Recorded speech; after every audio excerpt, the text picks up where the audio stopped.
Hi, welcome back to Feminism on Trial. Okay, this is going to be one of those personal ones.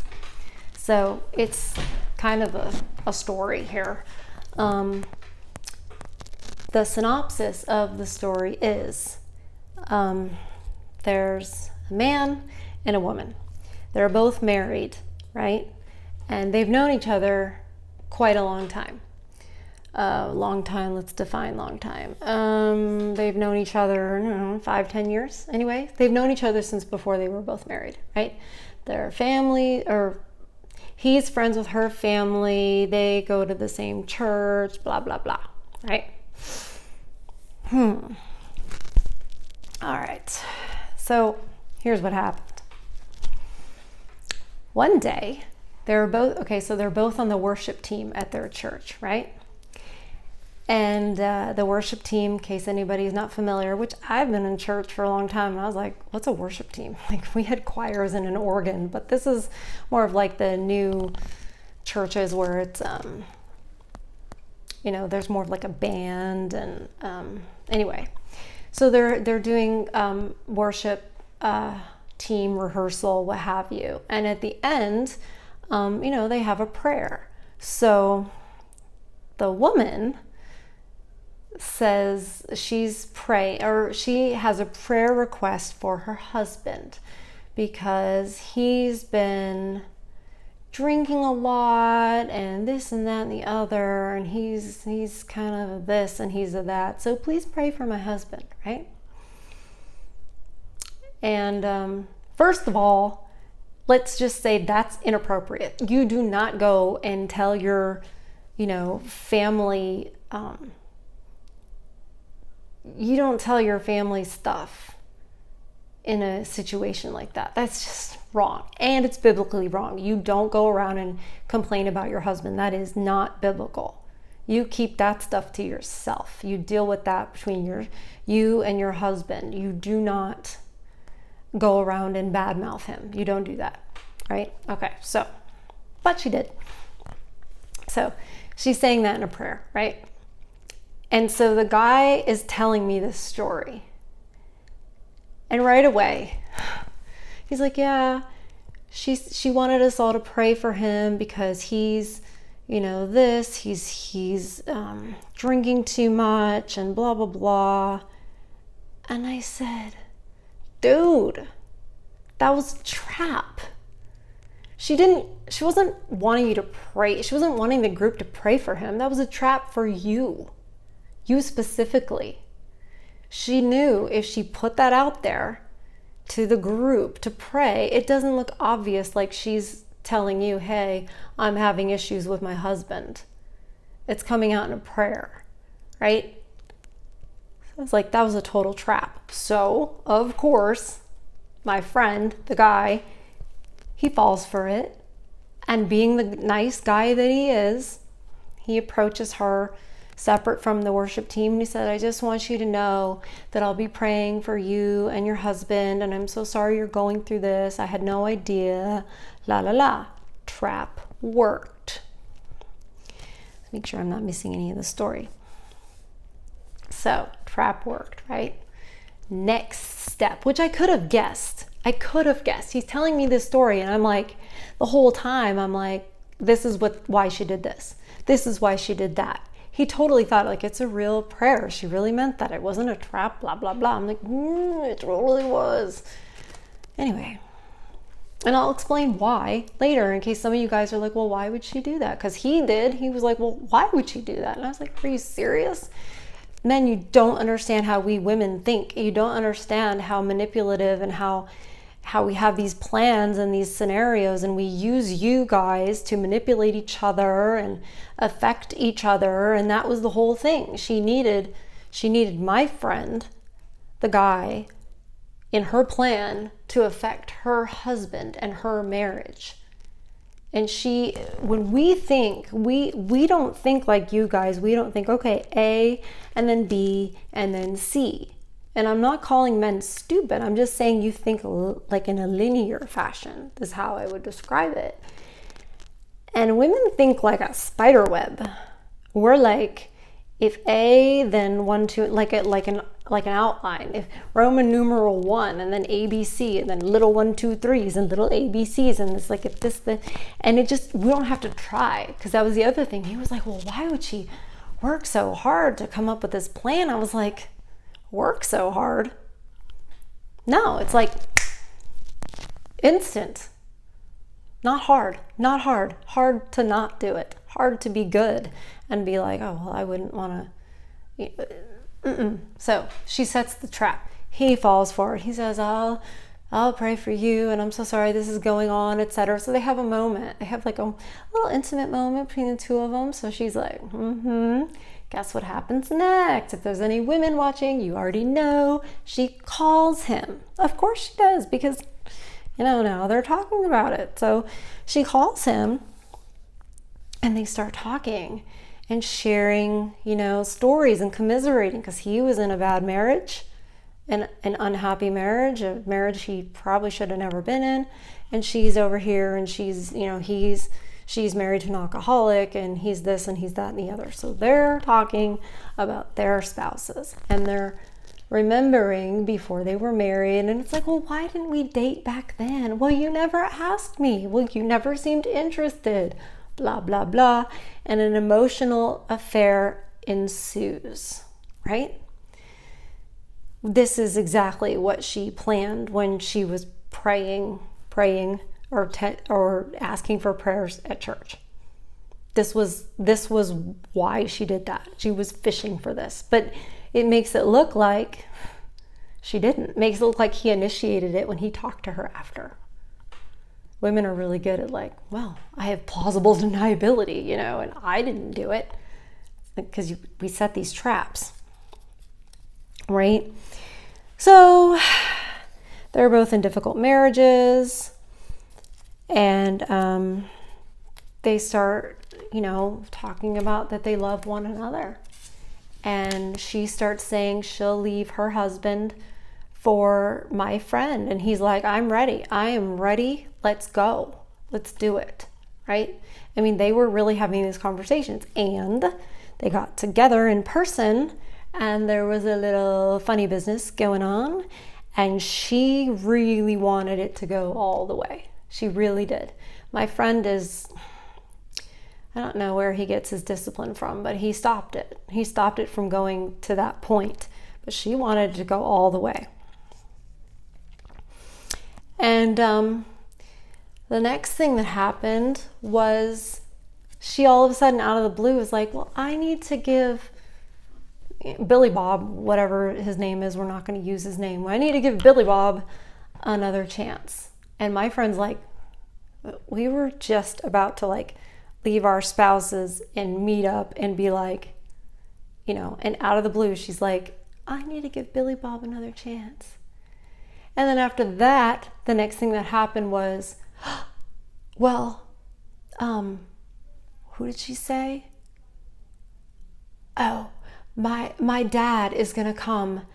So she just said she's going to give Billy Bob another chance. And then my dad's going to come and help me get all my stuff out before Billy Bob comes home. That's what she's telling my friend. She's telling my friend. Now remember, everything she says, you have to assume is a lie.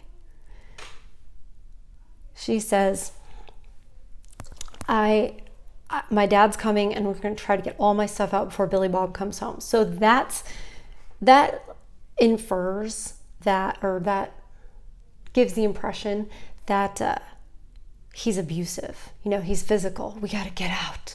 It's like from a movie, and that's why it's baloney, right? And the reason she said that, why would she call my friend and say, my dad's coming and we're going to try to get all my stuff out before he gets home? Because she wants him to say, oh my gosh, I'll come help. And then you know what's supposed to happen? Dad's not going to show up, because that was never the plan. Dad knows nothing about this. And as the time has gone on, this has never come up. I don't think that was ever the plan. I don't think Dad ever knew anything about it, because I know stories about them even now. So that was never a thing. That was a lie. So what was her intention? Her intention was to get my friend to say, oh my gosh, I'll come over. You know what she wanted to happen? She wanted my friend to come over there to help her get her stuff out and have her husband come home. Because guess what? She allowed things to be on her text messages and stuff for her husband to find conversations she had had with my friend. She wanted to get caught. She's not that dumb. Why did she want to get caught? She wanted to manipulate her husband into thinking, oh my gosh, I better do better. I better straighten up. I better, whatever, because this man is after my wife. And it was never her fault. She never, the way she framed it, the way she allowed it to be seen, nothing was her fault. My friend was the one who pursued her. She was practically the victim in it all. Everybody else from the church, that's how she left that impression, that my friend was pursuing her and encouraging her to have an affair. And she was like, no, I don't want to. And my friend took advantage of her in a vulnerable situation. Tricky. She knows what she knew exactly what was going on. She was manipulating it to either get her husband to straighten up or have an out.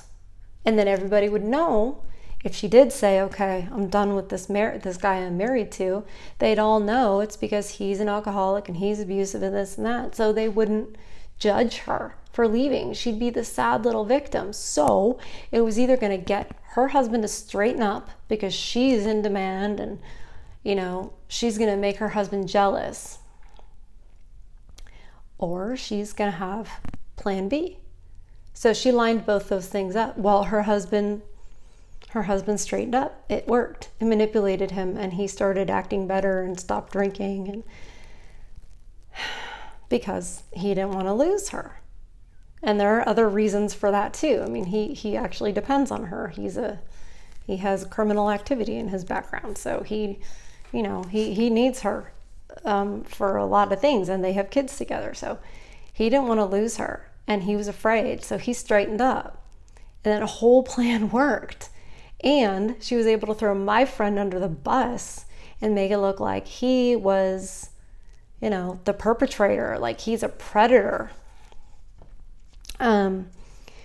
Claims her father's coming to help. And that was a total setup. And my friend didn't say, I'll come help. Thank God. Because she would have loved for there to be like a physical fight, between the two, like fighting over her. She set the trap, set up the whole situation. And my poor friend, he was really in love with what he thought she was. She was saying things like, I really want a man who's like my dad. And my friend is pretty traditional and wants a pretty traditional situation. These are the circles I run in. So he was like, oh my gosh, this could really happen for me. Like I could actually have a good woman and not my nightmare of a wife. And so she pretended to be all the things. She knew what kind of woman he wanted. And when he said, oh, she said she wanted a man just like her dad, I was like, dude, she hates her dad. She has massive problems with him because he actually, even though he looked good on the outside, he had all these affairs on his wife, and she's completely bitter over it. So I said to my friend, I'm like, why did you believe that she was saying, I just want a man just like my dad? She said that for my friend because my friend idolized her dad and wanted to be like him. Her dad was like a father to him. It was totally manipulative. She can't stand her dad. She doesn't want a man like her dad. That's a total lie. And so I said that to him, and he was like, oh, whoops. He didn't think of it that way. Because, she was feeding him everything he wanted to hear. And he fell for it, and he was so in love. And then she's like, I'm going to give him another chance. And my friend is like, and he had something of hers. Can't remember what it was, some kind of token or something, right? And he's like, well, I'm going to give this back to you. And she goes, no, I want you to keep it. She wants him there. Why? Why does she want him just kind of there? 2 reasons. One, just in case her husband misbehaves again, she can use my friend. Two, like to manipulate her husband. Two, again, in case her husband just completely needs to go, you got the backup plan. Backup plan's in place. And for her ego. Feels great for someone to be completely and utterly in love with you and waiting for you and yearning for you. And I think that was something that she enjoyed. I heard this entire story. I heard like the skimmed story, like just the bit of it before, and I was like, oh well, he had an emotional affair, that happens, and he took accountability for it. He's like, yeah, I mean, I shouldn't have done it, and I shouldn't have said the things I said, and it was wrong. And I was like, yeah, unfortunate, but it happens. So then one day we're talking, and he's just like tells me all this other stuff, and I was like, oh man, this is not what you thought it was. And the poor guy, my friend, had like a breakdown because he realized this chick never meant any of the things she said and never loved him, never like loved him, but was gonna give her husband another chance. I mean, when I'm saying this, I feel like I'm telling you a script of a movie from like the 80s or something. Like John Cusack was in it. I'm just kidding. It sounds like that, but that's why lies get crafted that way, because it's already sort of a narrative that we accept. She never meant any of it. So, and she doesn't even love her husband. The whole beginning of her getting together with her husband was, oh my gosh, I want to have kids and I have fertility issues. I have to get married now. So she ends up choosing this guy that was, I guess, hanging out at her friend's house, or her friend was hanging out there, I suppose, at his house, whatever. He had an ankle bracelet on. Now, I'm not saying that all felons are horrible people and they're all actually guilty, because there are innocent people that get convicted and there are people who change their lives. I'm just saying that she felt like, I need to get married now, I need to get married now. And she chose a felon. And when asked, why'd you marry Billy Bob? Her answer is, he makes me laugh. That's a lie. That's a lie women say when they don't want to say the real reason they got married. And even the real reason isn't, well, I wanted to have babies and he was the only one who would have me, or what have you. That's not even the real reason. It's probably part of it. But I believe the real reason this particular woman married that particular man is because she did have a real problem with her dad when she was growing up. She found out about his massive infidelities and what a double life he was leading. She found out about that, and that was highly damaging to her. And in her mind, she just decided, no one's ever doing that to me. And she wanted a man she wanted to marry a man whom she could control, who would never leave her, because he couldn't. She's the breadwinner. I mean, he's a felon. It's hard to get employment as well. She's the breadwinner. His abilities to get jobs and rent places or what have you, or even probably, I don't know, get a loan, are highly limited. And that to her was a big plus, because then he's never going to leave her. He's never going to do to her what her dad did to her mom. He's never going to do that. She has the upper hand. And this is what people do when they're kids and they get hurt by their parents' activities, what their parents do. And they go into their adulthood and they either fall right for it again, or they say to themselves, I'm never going to have that happen to me again. I am going to do it differently. And I'm sure all you guys listening are like, I did that too. Like, you might not have even realized it, because a lot of times it's completely unconscious. But that's why she did that. So this whole, I married him because he makes me laugh. If you ever hear a woman tell you that, like that's why she's dating somebody or that's why she married somebody, that's a lie.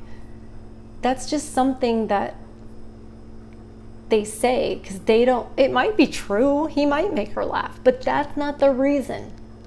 That's a lie. They don't want to tell you the real reason, because the real reason makes them look bad. So like some women will be like, oh, he makes me laugh or whatever, and it's actually, oh, he has a boat and he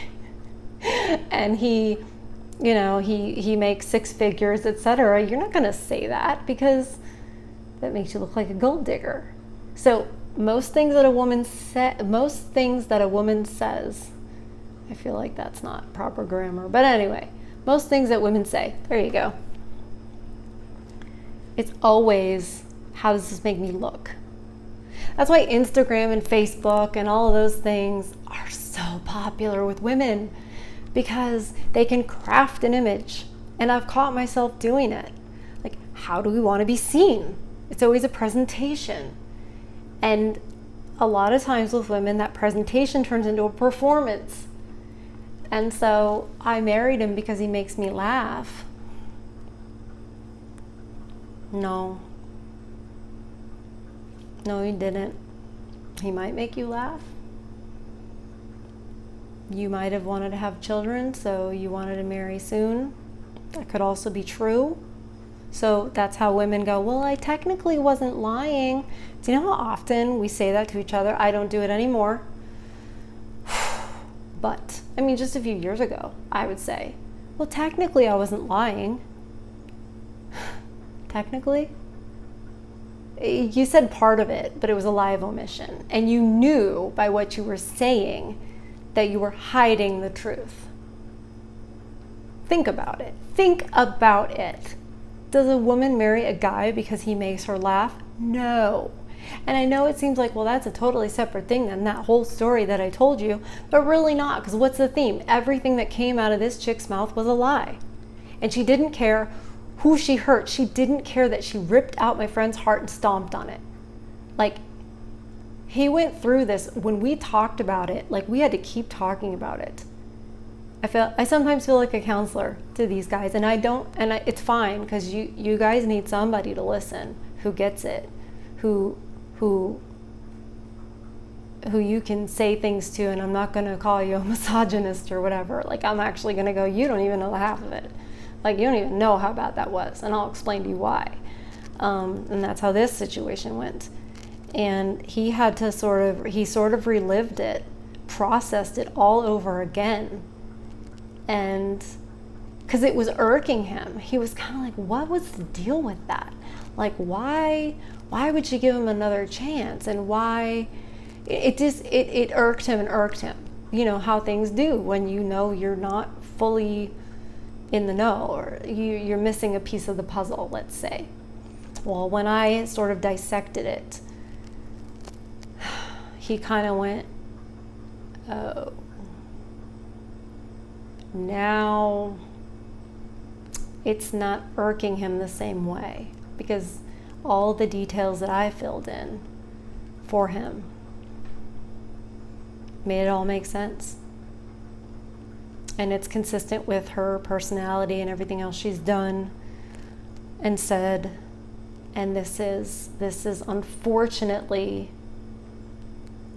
one example of female nature and the manipulation and the complete disregard for another person's feelings, and not just another person, but a man. Because we as women, my generation anyway, I'm 45, I'm sort of a young Gen X. My generation, at least, I can speak for, I think. We grew up somehow being taught that men can't love, that men don't love the same way women love. And so you can't really hurt them. And that's the other thing, like, their hearts don't get broken the same way ours do. They just move on. They don't care. It's just about sex. They just move on and whatever, you know. And it's not true. It's not true. So this is an example of, not that I think, you know, would she change anything? We don't know. But I will tell you that this chick had no concept of how can a man's heart be destroyed and broken and just shattered. No concept of it, no consideration of it at all. You know, you're gonna marry one because you need to have kids and you need to control him and keep him as your pet, you know, and then parade him around church as this like stand-up guy. Now you've got the facade of what you want to show to the world, and then you're going to play around with this other guy's heart so that you can manipulate your husband. It's like it's I'm not saying all women go into this kind of detail and manipulate one man against another man, etc., but this is a great story to illustrate the level of manipulation. It's not like she had like a pegboard and like lines and, you know, a plan like that. It's so easy for us. And we have not been taught. In fact, we've been taught that men can't love and that they don't feel heartbreak in the way that we do. So, like, it's fine. Like, they'll get over it. It's not a big deal. It's whatever. And, I mean, have you ever read poetry? Have you ever listened to love songs? Have you ever paid attention to who writes the scripts of the love stories and novels? I'm pretty sure Nicholas Sparks is a guy. You know? Have you heard George Strait's music? Have you heard... I mean, it's like the older music. The music today and in the last 30 years, you can't really say as much as is the love even. But John Legend, you know, he's a good example of writing love songs. Women don't write love songs. Women don't do that. Men do. And yet, an entire generation at least, and probably the ones younger, have somehow learned that men can't love and they can't get their hearts broken, or that they maybe don't even have a heart. And that is so far from the truth. Men love deeply. So deeply. I've learned that talking to you guys, actual people, talking to you guys, and what you've gone through in your divorces, and the women that you loved and thought you knew, and now they're gone and they're with a new man, and it's like, wait, did I hallucinate that whole relationship? And that's what my friend was like. Did I hallucinate what we talked about and what we were planning? Did I hallucinate that? Because now you're a totally different person. So, take what you will from that story. But I felt like it needed to be shared. And some of you it might resonate with some of you in one way or another. I'm going to keep sharing some of these personal stories that people have shared with me and that have happened to me.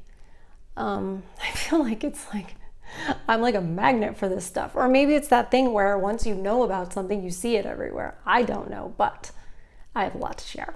So, once again, feminism gave her the idea that she could act this way. It convinced her to just manipulate everybody and everything around her because I'm a woman. I can do what I want, and if you say something against it or you criticize me, well, you're a misogynist. So I win. No. Feminism. Guilty again. I need a gavel. I need to share my address so somebody can send me a gavel. Anyway, thank you guys for listening. I really appreciate it. I know it's a long story, but they just are. They just are, you know? And you can play it and you can make me sound like a chipmunk. Anyway, I appreciate all of you. Thank you. Please hit like, hit subscribe, share it. I'm ready. put me out there. People are gonna hate. Maybe I'll get canceled. Maybe I'll have to move to Rumble. I'm saving all these videos in case I get bigger and YouTube shuts me down. But if they do, that means that's actually a compliment. That means I'm speaking truth if I get shut down. So anyway, love you guys. Really, really do. And I see you. I see you. It's gonna be okay. One day at a time. Okay? One day at a time. I'll see you on the next video.